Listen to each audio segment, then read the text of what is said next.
रामलाल एक छोटे से गांव में रहने वाला गरीब किसान था। उसके पास सिर्फ 2 बीघा जमीन थी, जो उसके परिवार की आजीविका का एकमात्र सहारा थी।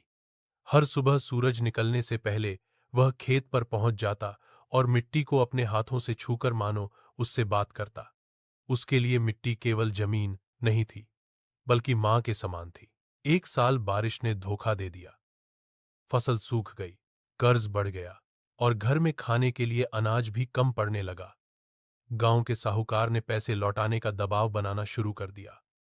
रामलाल की पत्नी सीता उसे हिम्मत देती रही, लेकिन उसकी आंखों में भी चिंता साफ दिखती थी। बच्चों की पढ़ाई और घर का खर्च, सब कुछ रामलाल के मन पर बोझ बन गया। एक दिन गांव में कृषि अधिकारी आए।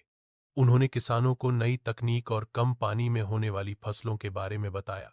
रामलाल ने जोखिम उठाने का फैसला किया। उसने पारंपरिक खेती छोड़कर सब्जियों की खेती शुरू की और ड्रिप सिंचाई अपनाई। शुरुआत में लोगों ने उसका मजाक उड़ाया, लेकिन उसने हार नहीं मानी। कुछ महीनों बाद खेत में हरियाली लौट आई, सब्जियों की अच्छी पैदावार हुई और उन्हें पास के शहर में अच्छा दाम मिला। धीरे धीरे रामलाल ने कर्ज चुकाना शुरू कर दिया। बच्चों की पढ़ाई फिर से चल पड़ी और घर में खुशहाली लौट आई।